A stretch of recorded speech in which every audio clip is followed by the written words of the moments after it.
18h passées de 15 minutes dans ce studio Majesté de la radio Maïndelo Bouya. Voici votre journal. Le gouverneur militaire de la province de l'Ituri, le lieutenant-général Johnny Luboya Kachama, a procédé ce mardi 19 novembre 2024 à l'inauguration du courant photovoltaïque à territoire de Mambasa. Le détail à tout à l'heure dans ces radios journal. La journée internationale de l'homme, c'est chaque 18 novembre de l'année. En marge de cette journée, la division provinciale Jar Famille et Enfants Ituri, chapeautée par Jean-Marc Mazio, n'a pas laissé cette journée passer inaperçue. Le mouvement citoyen élite pour le changement Lucha de la ville d'Ibouya s'oppose à la révision ou le changement de la constitution tel que voulu par Félix Tshisekedi et le parti politique IDPS Tshisekedi. Le détail tout à l'heure aussi dans ces radios. Voici tout comme le titre. À bientôt, nous revenons pour vous donner les détails.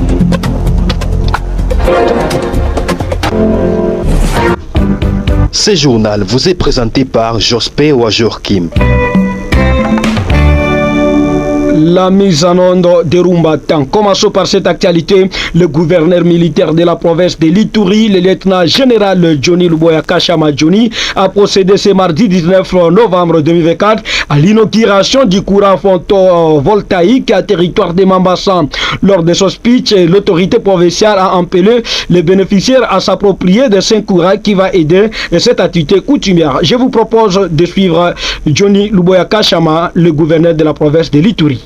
Nous sommes tous, sans ignorer, les défis majeurs auxquels est confrontée notre province dans le secteur de l'énergie. Dans la majorité de nos entités, la population est quotidiennement butée au manque d'énergie pour exercer certaines activités liées à son développement. Je loue donc cette œuvre combien salvatrice qui vient à point nommé au moment où tous nous convergeons nos efforts pour barrer la route aux ennemis du développement de notre province. Cette micro-centrale photovoltaïque vient soulager le problème en électricité de la population de Mambasa et contribuera sûrement au développement de cette entité en desservant prioritairement des petites et moyennes entreprises, les structures de santé et les points d'adduction d'eau. Aussi, je vous invite, chère population, ainsi que tous les usagers, d'en faire bon usage et de la conserver en bon père de famille afin que vous serviez d'exemple et d'expérience pour d'autres territoires. Par ailleurs, je tiens à remercier le programme des Nations Unies pour le développement pour ce beau et grand projet réalisé en faveur du territoire de Mambasa qui restera à jamais gravé dans les mémoires de ses filles et fils, mais également pour tout rapport pour le bien-être et le développement de la province de l'Ituri. Au nom de la population, de toute la population iturienne, recevez ici ma gratitude, monsieur le représentant résident. Pour finir, nous rappelons également que le programme des Nations Unies pour le développement appuie la province de l'Ituri dans le domaine de la stabilisation, la gouvernance locale et judiciaire, ainsi que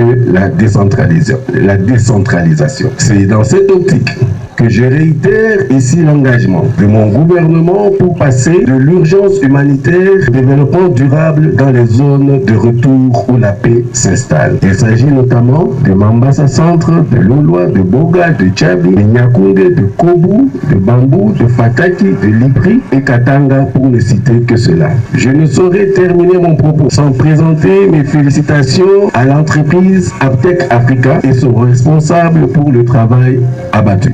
Enfin, je souhaite longue vie à la microcentrale photovoltaïque de Mambasa. Que vive la République démocratique du Congo, que vive le partenariat République démocratique du Congo, que vive la province de l'Ituri, que vive le territoire de Mambasa et sa microcentrale photovoltaïque. Je vous remercie. Et par ailleurs, Mugen Yuma, le coordonnateur de la société civile du territoire de Mambasa, s'est dit satisfait de ces jolis projets. Il recommande à l'administrateur de déplacer à la bonne gestion de ces projets. Suivez-les. un sentiment de joie et de satisfaction. C'est un projet qui vient nous aider pour l'électricité, où Mambasa a besoin d'électricité parce que Mambasa grandit de jour en jour. Nous avons besoin d'électricité. Pour nous, ce projet vient nous aider pour réaliser certaines actions, comme par exemple, nous sommes jeunes, il y a des entrepreneurs, il y a par exemple des salles de coiffure qui vont utiliser, il y a nos amis de cabine et aussi quelques entreprises comme les gens de menuiserie et aussi les maisons de particuliers. Ça va nous aider vraiment.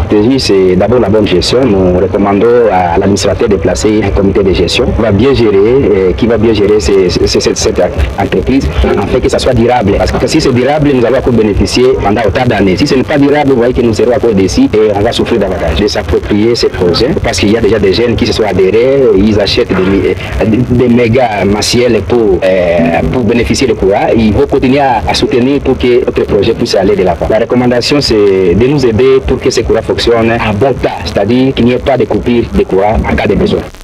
Le mouvement citoyen élite pour le changement Lucha de la ville d'Ibouya s'oppose à la révision ou le changement de la constitution telle que voulue par Félix Tshisekedi et le parti politique IDPS Tshisekedi. Dans une déclaration faite à la presse mardi 19 novembre 2024, ce mouvement pro-démocratie indique que les patriotes sont ailleurs et que la révision ou le changement de la constitution auquel le chef de l'État doit se pencher. Voici l'extrait de la déclaration tel que lu par un membre de la Lucha. On ne développe pas un pays en modifiant ou en changeant la constitution, mais en appliquant cette même constitution. Quand son accession au pouvoir en 2018, l'État congolais contrôlait l'ensemble de son territoire national. Comment ose-t-il parler du changement constitutionnel alors qu'une partie du territoire national est sous occupation de forces armées étrangères? J'en cite 1v3 RDF, une rébellion que Tshisekedi a hébergée et nourrie pendant 18 mois à Kinshasa. Changer la constitution est une réponse inadaptée aux véritables défis auxquels la RDC fait face. L'insécurité alimentaire, réduction du train de vie des institutions, lutte contre le détournement des deniers publics, fin de l'état de siège, récupération des zones occupées par le rebelle du 1-23, voilà autant de questions prioritaires qui devraient préoccuper le président Tshisekedi et non le changement de la constitution qui constituerait un coup d'État et une dérive antidémocratique. Nous veillerons à ce que le président Félix Tshisekedi quitte le pouvoir en 2028 au terme de son second et dernier mandat. Nous ne les laisserons pas torpiller un seul instant la Constitution dans le but de s'éterniser au pouvoir. À sécurité, l'acteur politique Moïse Nguessera œuvre dans les territoires d'Ndjougou, remercie les forces armées de la République démocratique du Congo FARDC pour avoir mené des opérations de grande envergure dans les territoires précités. Dans une interview téléphonique que nous a accordée ce mardi 19 novembre 2024, il affirme qu'au cours de ces opérations militaires, l'armée loyaliste a réussi à récupérer plusieurs entités, notamment Lodjo, Galaï et Pilipili. Cependant, Moïse Nguessera déplore la vie précaire qui mène le déplacé d'ailleurs dans les territoires d'Ndjougou. On l'écoute. Actuellement, je suis dans les territoires d'Ndjougou. Nous remercions l'administration militaire qui vient d'activer les opérations militaires dans les zones comme Beba, Lodj, mais aussi Galaï. Nous voulons encore appeler le gouvernement congolais qui, dans la commune rurale de Mongwalo, il y avait plus de 17 000 déplacés, mais actuellement, ils commencent à regagner leur entité. Mais malheureusement, ils pensent ni aux belles étoiles. Ils demandent au gouvernement congolais de les amener de vivre ou de non-vivre.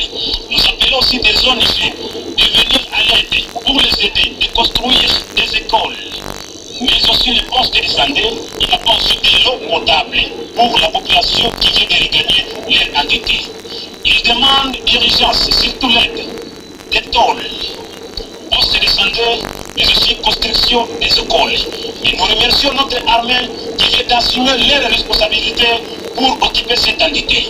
Mais la population veut encore informer le gouvernement congolais que dans cette entité, il n'y a pas de la guerre, mais il y a des conflits communautaires. Mais finalement, sont fatigués avec des conflits communautaires. La journée internationale de l'homme, c'est chaque 18 novembre de l'année. À marge de cette journée, la division provinciale Genre, Famille et Enfants en Ituri, chapeautée par Jean-Marc Maji, on n'a pas laissé cette journée passer inaperçue. C'est confié à la RC Mbounia, le responsable de cette division a appelé les hommes de l'Ituri à œuvrer pour la culture non violente. Jean-Marc Maji est dans ses propos. Il y a des hommes responsables. Il y a des hommes, par exemple, des hommes qui s'occupent bien de leur famille. Mais il y a des hommes aussi peu violents. Il y a des hommes d'épée. Il y a des hommes qui vivent en harmonie avec leurs femmes et leur famille. Mais il y a des hommes quand même qui vivent aussi dans la déviation. Voilà par exemple le cas des hommes qui s'engagent pour les violences. Donc ça c'est la situation de l'Ituri, comme vous le savez. La plupart des cas, toutes les violences qui sont perpétrées ici, c'est entretenu par les hommes. Donc moi je pense aussi, dans des occasions pareilles, c'est aussi une manière d'interpeller, de rappeler aux hommes leurs responsabilités. Parce que si les hommes pouvaient plus s'engager dans la culture de non-violence, ça pouvait créer une harmonie et les gens, tout le monde pouvait s'épanouir en Ituri et vivre quand même le développement de l'Ituri.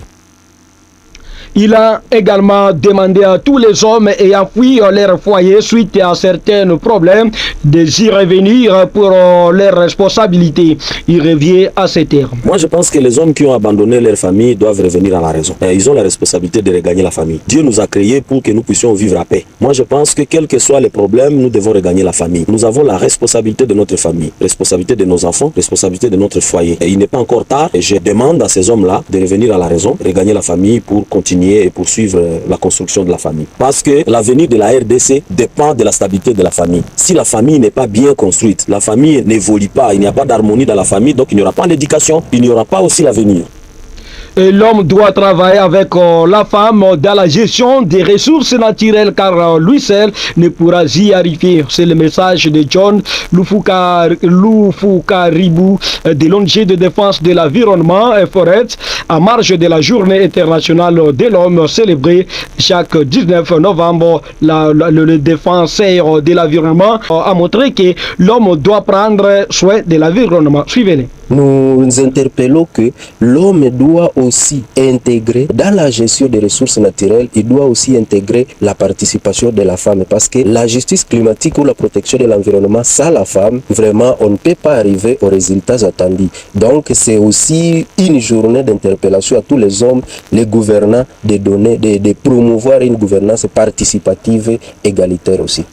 Clôturons ces radio-journal par cette actualité après 2 journées de grève observées au poste frontalier de Kassindi, décrété par le système de société civile et accompagné de groupes de pression et mouvements citoyens le mardi 19 novembre 2024 après évaluation que ce mouvement de grève a été suspendu. Cette suspension intervient après quelques promesses données par les autorités par rapport à leurs revendications, parmi lesquelles la libération du commandant de la police, Jadé Vouchapou, le communicateur de la synergie, au micro de votre radio. Oui, c'est que la population doit savoir. Nous venons de conclure qu'il y a déjà une trêve. En attendant, la réponse nous est réservée par les autorités. Donc, à partir de demain mercredi, les activités vont se dérouler. Au normal, les gens vont travailler et surtout à se ravitailler de la nourriture dans la maison.